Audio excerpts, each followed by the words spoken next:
Hello children, welcome to English Winglish with Kashish. Today we are doing a supplementary chapter from your English first language, and this is about a brave warrior, brave warrior from the Mahabharata epic. You would have already heard about him earlier, isn't it? Yes, none other than Karna. What all he went through. There's an episode of that from Mahabharata which is narrated by C. Rajagopalachari.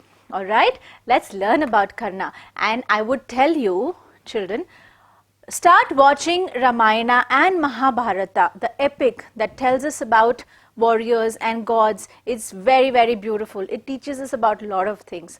Okay, so learn about that. See the episodes that we have to be proud of.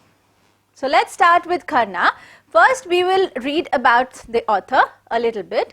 His full name is Chakravarti Rajagopalachari. He was born in the year 1878 and he died in 1972. He was a lawyer, writer and a statesman. So he was an accomplished writer who made lasting contributions to English literature, especially Indian. Alright. In 1951 he wrote an abridged retelling of the Mahabharata in English, followed by one on the Ramayana in 1957. So basically when these epics were made, the language was very complicated. So people, these authors would make it very simplified. You would have also seen some books that have come, the small books for children, Ramayana and Mahabharata. So the language there is even more simpler for the little babies and kids to understand. Alright, so that's what these authors used to do. These stories were originally written in Tamil and were rendered into English mainly by Rajaji himself. So Tamil, most of the people cannot read, right? But English is all over the world. Everyone can read it. So that's what he did. He translated the Ramayana and Mahabharata from Tamil to English. To have preserved the beauty and spirit of the great original in refined and simple English is an achievement of the highest order. To convert any language is the highest achievement. You know, nowadays even jobs have come up. You've seen the translators, they convert from languages. Now there are so many people, so many big companies working in different parts of the world, like Germany. So German, who knows German in India? So the translators are doing a big job of converting, and if you learn a new language, it takes you long way. Yes, so always be open to learning new languages, even if it is your own country. Our country is diverse. We have so many languages, don't you think so? We in Karnataka itself, we have so many languages. We have Hindi predominantly, then we have Kannada, Tamil, Telugu, Malayalam. We have so many languages. Aren't we blessed? Yes, absolutely we are. So he was also one of the founders of Bharatiya Vidya Bhavan, BVB, an organization dedicated to the promotion of education and culture. The episode you have read now are extracts from different chapters of his Mahabharata. So what we're going to read now are the extracts from Mahabharata. So let's start reading about Karna. So I will tell you a little bit about who this Karna actually was. Karna, who was also known as Vasusena, Angaraja and Radheya, he was also known as Danavir. That means, Dana means generous. He used to give a lot of charity, lot of giving, and he was Veer. What is Veer? Veer is strong. So these are his various names he was known as, and he is one of the major characters of the Hindu epic Mahabharata. He is the spiritual son of the Vedic deity Surya and Princess Kunti. Okay, so she was the mother of actually who? Pandavas before. Karna was born before Pandavas were born. She was given a boon by the sun god. We will read about that. So who were the Pandavas? Yudhishthira, Bhim, Arjun, Nakul and Sahadev. Kunti was granted the boon to bear a child with desired divine qualities from the gods without her knowledge, because she meditated so beautifully. All the gods were very happy with her. So she was born with the sun with divine qualities. You know, he was born with earrings and he was born with a shield. So that says that he was born with divine qualities. Okay. Upon learning about the boon, she was surprised. She was very happy. Yes, and worried also, because she was not married then. And to have a baby without marriage was not accepted. Kunti invoked the sun god to confirm it if it was true indeed. Then she asked sun god if it was true. Thus, Karna was secretly born to an unmarried Kunti in her teenage years. Kunti had no choice but to abandon the newly born Karna. How could she keep him? She couldn't keep him, right? So she had to abandon. She was feeling very bad, but she had to do it. She left him adrift in the water in the basket in the river Ganges. What did they do? They took a basket, filled it with flowers, put the baby in and left it in river Ganga. Yes. Who saw him there then? The basket was seen by Adiratha, who was a charioteer and childless. He did not have a child. So he saw the baby and he was so happy, very, very, very happy. Karna was brought up as the son of Adiratha and Radha. He became a very, very close friend of Duryodhana later. So this is about Karna. A little bit about Karna before he was born, how he was born and where he was born. So his original father and mother were Kunti, right? But he was brought up by Radha. Okay, let's read more about Karna. Okay, this is a pre-reading activity which is in your book. The Mahabharata is a great epic. It abounds in characters who are models of the great qualities. Which character in the epic do you like the most? Why? And share your views. So, little bit about Mahabharata, if you all know about it.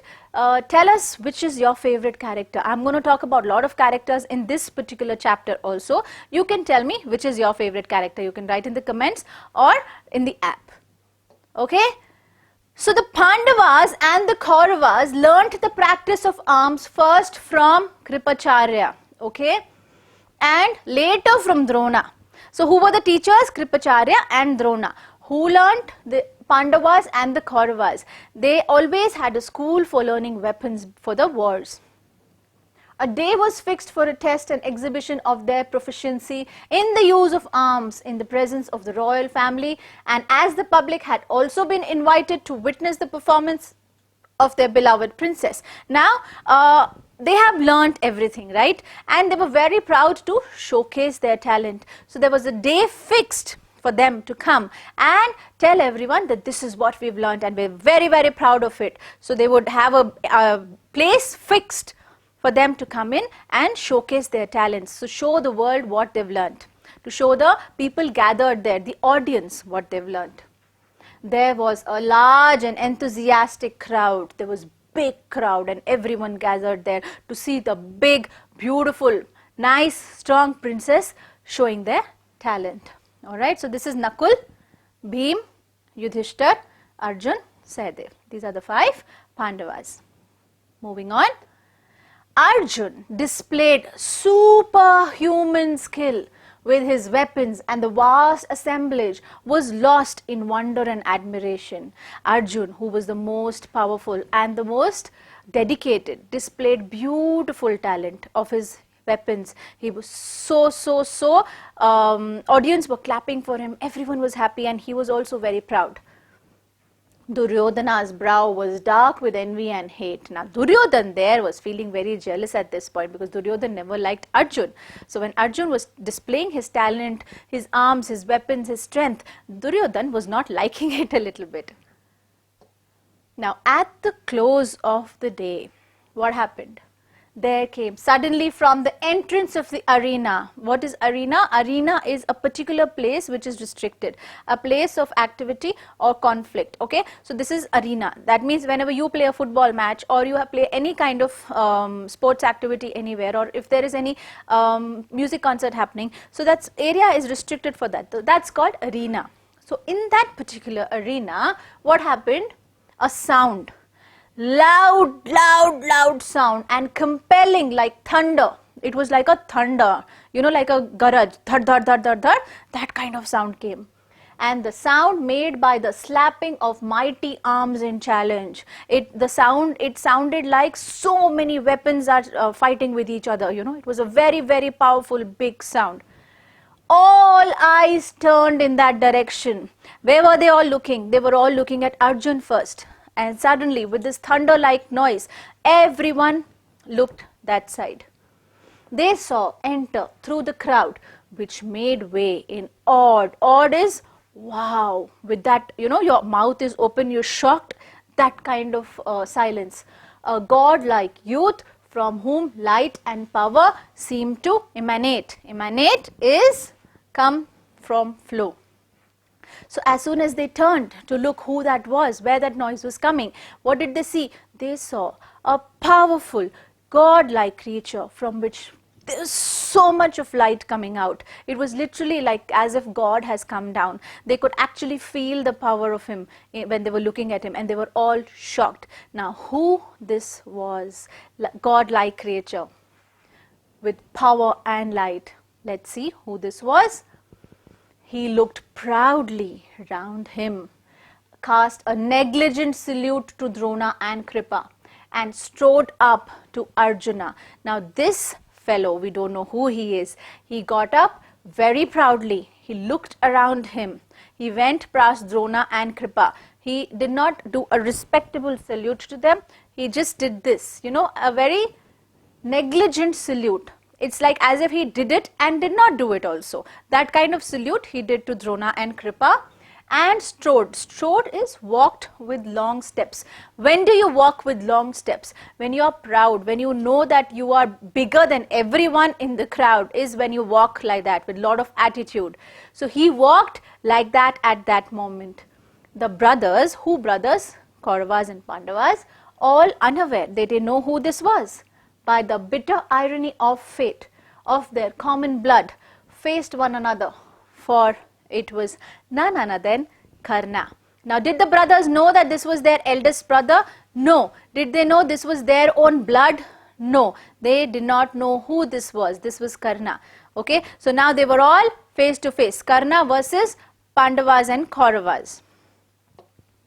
Karna addressed Arjuna in a voice deep as rumbling thunder. Whenever Karna used to speak, no, it was like powerful thunder. That means with a lot of energy in it, because he was very talented. He knew that he was talented. So he used to, his voice only was like that. So he said to Arjuna, Arjuna, I shall show greater skill than you have displayed. So Arjun had already displayed his skills, and everyone was so happy and proud of that. So what did Karna say? Karna say, come on, I am going to show you better skill than what you've just showed.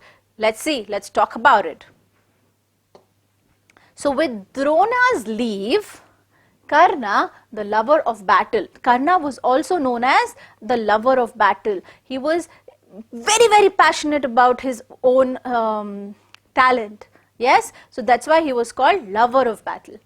Then and there duplicated all Arjuna's feats with careless ease. Now children, if you know something very nicely, okay, if you know how to play guitar very nicely, so when you see someone playing a guitar and you tell them that I'm going to play better than, what do? With ease, very easily you catch up the notes and you play it, right? So when you're an expert in some profession or a skill, you are better than others. You tend to outgrow that. Absolutely. So that's what Karna did. Whatever Arjun had showed 2 minutes ago, fast with an ease he finished displaying all that. Great was Duryodhana's exultation. Duryodhana's happiness was somewhere else. Exultation is happiness. He was so happy to see that.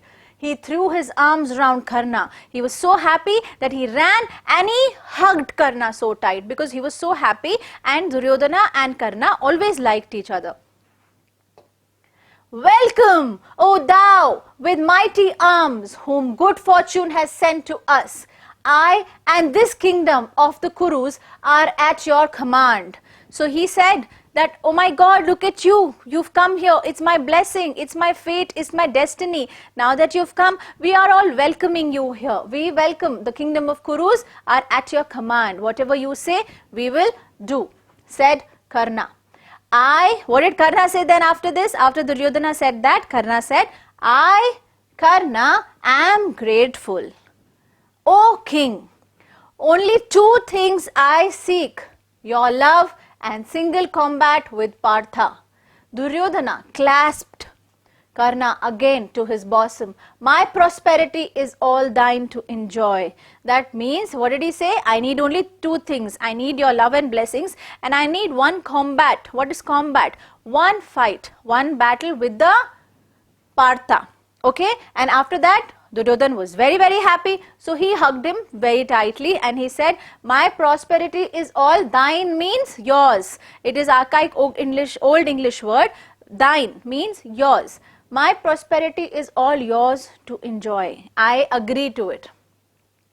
As love flooded Duryodhana's heart, even so did blazing wrath, burning anger. Now, who was burning with anger? Arjun. Arjun was very angry at this point that he is hugging him and why is he doing that? He was very angry. But Duryodhana was all in love. Who felt affronted? He felt bad. He felt taken aback. He felt like cheated. And glaring fiercely at Karna, who stood stately as a mountain peak. And Arjun was looking at Karna, and Karna was standing like a mountain peak. How is a mountain peak? Strong, big, standing as if no one can defeat them. So Karna was standing tall like a mountain peak and was receiving all the greetings from Kaurav brothers. He said, what did he say now? What did Karna say? Arjun say now? O Karna! Slain by me thou shalt presently go to the hell appointed for those who intrude uninvited and prate unbidden. Prate unbidden is talking too much. And intrude means coming in uninvited. So what did he say? Whoever comes in like this uninvited will go to hell. I am going to send them to hell. This is what Arjun said to Karna. That, oh Karna, you have come inside here. You are present here. I am going to send you to hell. Hell is for whom? For people who come in uninvited and talk too much. Prate unbidden means you're talking too much and you've come uninvited. I'm going to send you to hell. Karna laughed in scorn. Karna was laughing at this and he said, this arena, this place is open to all, O Arjun, and not to you alone. Might is the sanction of sovereignty and the law is based on it. Might means strength. Strength is given to everyone, is equal. It is for everyone to showcase their strength, not to one, and that's the law. But what is the use of mere talk, which is the weapon of the weak? But what is the use of mere talk? Why are you only talking? Is talking only your weapon? You don't have anything else? What is the use of mere talk? Only words, which is the weapon of the weak. Who is like that? Who is weak? Weak is the person who has only words to talk. They don't have those big weapons that earlier gods used to have, right? So talking is the weapon of weak. Shoot arrows instead of words. Don't only talk. You're standing there and talking. Come on, start your weapons. Let's have a battle. Shoot your weapons. Shoot your arrows, not your words. Thus challenged, Arjuna, with Drona's permission, hastily embraced his brothers and stood ready for combat. So now, in earlier times, whenever these princes and kings were challenged, they took it as a very hard thing.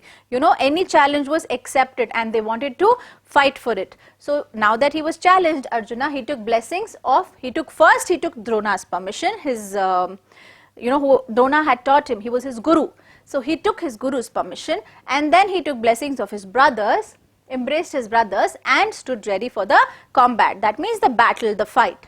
While Karna, taking leave of the Kuru brothers, now he would with the Kuru brothers, right, confronted him weapon in hand. Now Karna also came in front with this weapon in hand. And as though the divine parents of the heroes sought to encourage their offspring, offspring is brother, sister, siblings, and witness this fateful battle, Indra. Now all of them, it was like a scene just before the exam. All the parents are giving blessings to the children and they're just about to go for the exam, and suddenly comes who? Indra, the lord of the thunder clouds. Who came? Indra, lord of the thunder clouds. And Bhaskara. Bhaskara is the rod of infinite rays, sun. Okay, so they all also came in. Simultaneously appeared in the heavens at the same time. At the same time, all the gods were at the heaven and all the parents were giving blessings to their children. When she saw Karna, Indra, the lord of thunderclouds, when she saw Indra, Kunti knew him as her firstborn and fainted away. Now Kunti also was there. So when she saw her son as he is going to fight and battle, she couldn't see it. She fainted at that moment only because she knew that is her own blood. Vidura instructed the maidservant to attend upon her. So Vidura told the maidservant, please take her inside and attend to her. And she revived. She became okay after that. She stood stupefied with anguish, not knowing what to do. Now, these are all the words from your glossary. Let's revise the words. Revived. Revived means recovered. When she fainted, she was taken inside, taken care of. She revived. She came back to normal.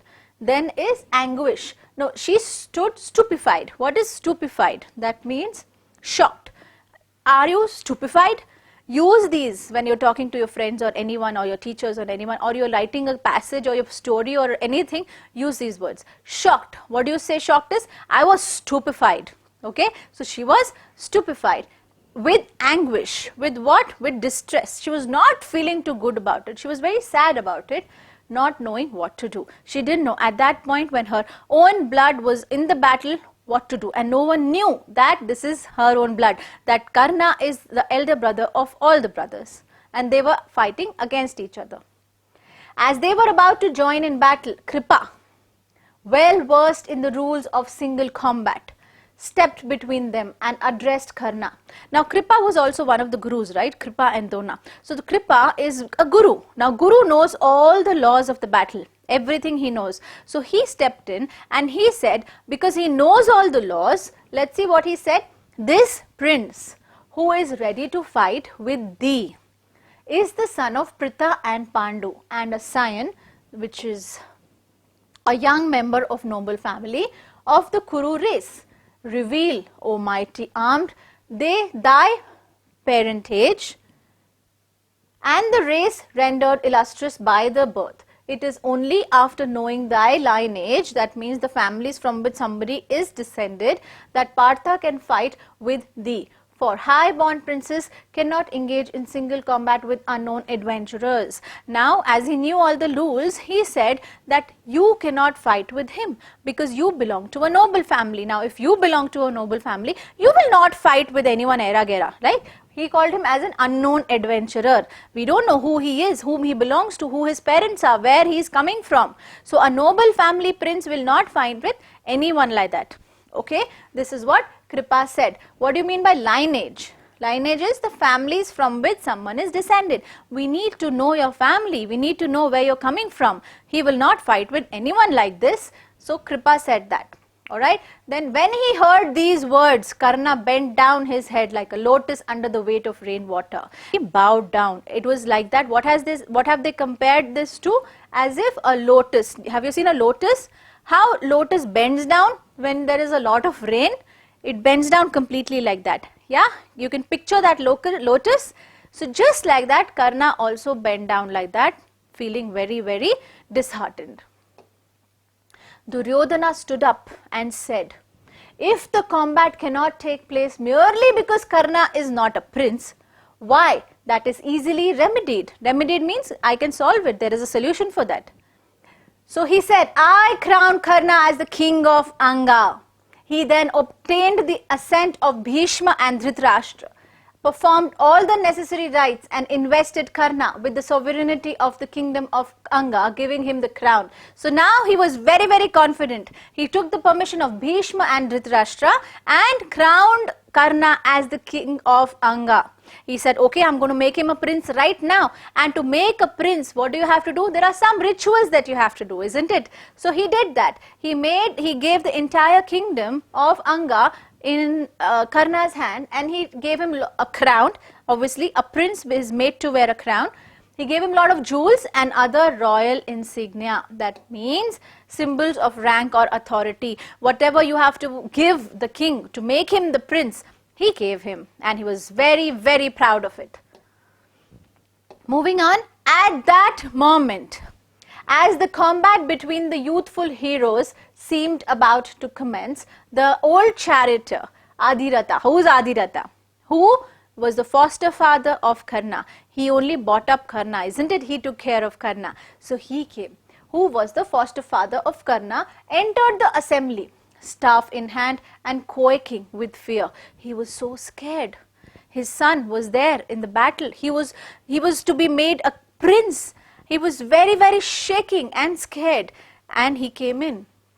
Now who's Adiratha? Now he was also old, right? He was the one who found Karna in the river Ganges.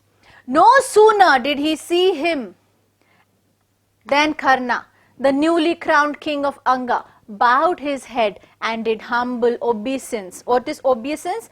Obedience to. So as soon as Karna, he had a lot of respect for everyone. Karna was known for having a lot of respect with everyone, anyone, be it anyone. And also he was generous. He used to do a lot of charity. He used to give a lot of things. He was very, very loved. Till now, Karna is known as Danavir, right? So he was known for all his qualities. So as soon as he saw his father, he bowed down and gave respect to him. In all filial reverence, that means respect expected from a son. He expected respect from his son, and he was very happy, Adiratha, the way Karna bowed down. The old man called him son, embraced him with tears of love. He called him son, and he was in tears, tears of love. His head already moistened by the water of the coronation. Now, with what is coronation? Coronation is crowning ceremony. So, if you would have seen any kind of ceremony, we wet your face, isn't it? So, even Christians, when they do the ceremony, they dip them in water and make them get up. So, he was already wet. Karna was already wet from his head, and father came, kissed him. So, he could feel that he is already wet with the coronation ceremony. Now here we have seen that the battle is about to start, and Karna has become the king of Anga. We will see what happens in the battle in the next part of the video. Before that, we will attempt some questions. All the question answers are on 140 children. You can open that page and attempt the question answers with me. So why was a large crowd assembled in the arena? The Pandavas and the Kauravas had learnt the practice of arms first from Kripacharya and later from Drona.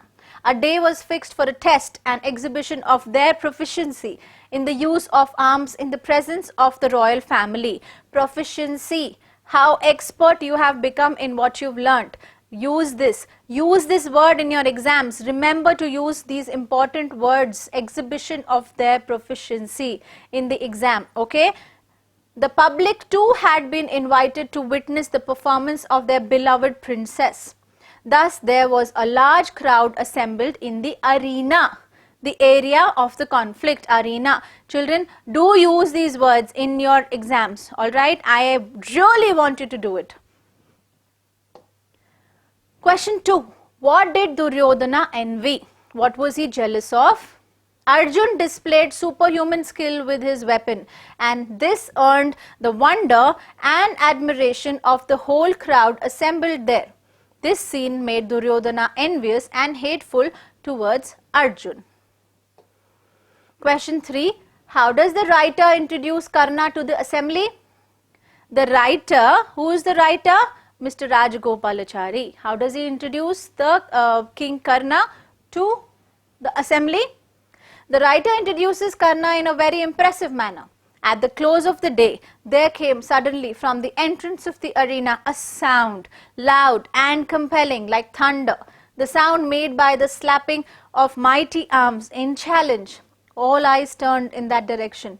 They saw enter through the crowd, which made way in awed silence, a godlike youth. Godlike youth, very, very important. It shows how powerful Karna was, from whom light and power seemed to emanate. Now, when you say godlike, imagine you're sitting in your exam and you're writing this question. Just with the word godlike, you close your eyes and what do you feel? How do you see God? When you see God pictures in your temple, how do you see it? Power and light. So, automatically these words will come, power and light, okay? Seem to emanate. He was Karna. Okay, done. Let's go to the next question now. Question 4. What was the cause for Duryodhana's exaltation? Why was he so happy? After Arjun's exhibition of his superhuman skill with his weapons, with Drona's permission, Karna then and there duplicated all Arjuna's feats with careless ease, very, very easily. This made Duryodhana feel exaltated. What is the past of exaltation? Exaltated or exalted. Okay. Question 5. How does Karna challenge Arjun?